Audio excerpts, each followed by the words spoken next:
जिल्हा परिषदेच्या माध्यमातून आज जी मातृशक्ती परिषद गाव गटातून उद्धव बाळासाहेब ठाकरे या पक्ष चिन्हावर मी निवडणूक लढत आहे. हे सर्कल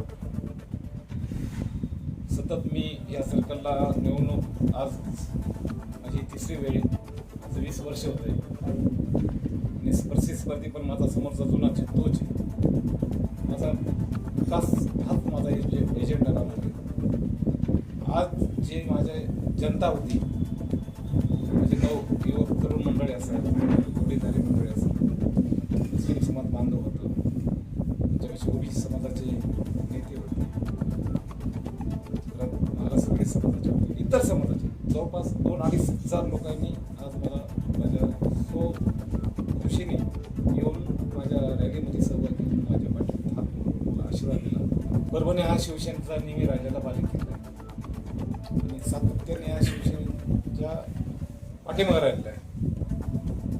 शिवसेनेवर नेहमी प्रेम केलं आहे आणि काल महानगरपालिकेच्या निवडणूक काँग्रेस आणि शिवसेना महाविकास आघाडीच्या माध्यमातून लोकांनी जे भरभरून मतं देऊन जवळपास 37 नगरसेवक महानगरपालिकेमध्ये दिले आणि त्याचा इम्पॅक्ट म्हणून ग्रामीण भागात की बाबा हे बालेकिल्ला आहे, बाळासाहेबांचा आहे, बाळासाहेबांचा, उद्धव साहेबांचा आणि त्या बालेकिल्ल्यामध्ये आम्ही काम करतो. विकासासाठी माझा एकच राहणार आहे एजेंडा. हदगाव सर्कलमधील जे आजपर्यंत विकासाचं एकही काम झालेलं नाही त्या 35 वर्षामध्ये. विस्तर सर्कलची निवडणूक होती आणि मोठ्याच्या पैशाच्या मी लय मोठ्याचा लेकरू आहे ह्या नावाखाली ही निवडणूक जिंकून जिल्हा परिषदचा 2017च्या निवडणुकीत माझा अल्पमताने पराभव झाला, 36 मतांनी.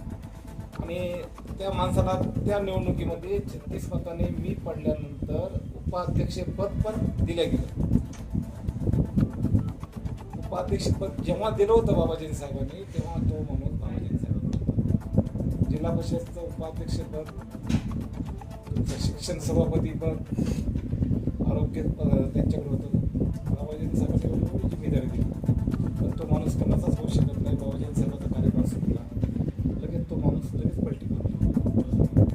मला आज एक म्हणायचं की आमच्या सर्कलचा जे बॅकलॉग म्हणजे उर्वरित बॅकलॉग राहिला, कधीच काम झालेलं नाही सर्कल. फक्त काम झालं असं त्याच्या वैयक्तिक स्वार्थासाठी शाळेपुरतं त्याच्या संस्थेपुरतं तो काम करतो. शेत रस्त्याचा प्रश्न तसाच आहे, स्मशानभूमीचा प्रश्न तसाच आहे, काही गावात जाता येत नाही, बरेच मोठे प्रश्न आहेत. अजून पुढंच काही मार्गी लागले नाही. येणाऱ्या काळामध्ये माझ्याकडून शेत रस्ते मजबूतीकरणाच्या माध्यमातून शेतकऱ्याला उसाला बांधावर त्यांची गाडी कशी जाईल हे माझं एक धोरण राहणार आहे. लाईटच्या बाबतीत लोकांना डीपीच्या सगळीची करता येईल, स्मशानभूमीच्या माध्यमातून लोकांना गावाला स्मशानभूमी नाही, सगळ्या सुविधेची कामं माझं येणारा एजंडा राहणार आहे. आणि युवक आहे त्यांना सोबत घेऊन पुढील दिशा काहीतरी रोजगार उपलब्ध झाला पाहिजे माझ्या सर्कलमध्ये. माझं हे आहे, एकच विनंती करणार आहे, एक वेळ संधी द्या.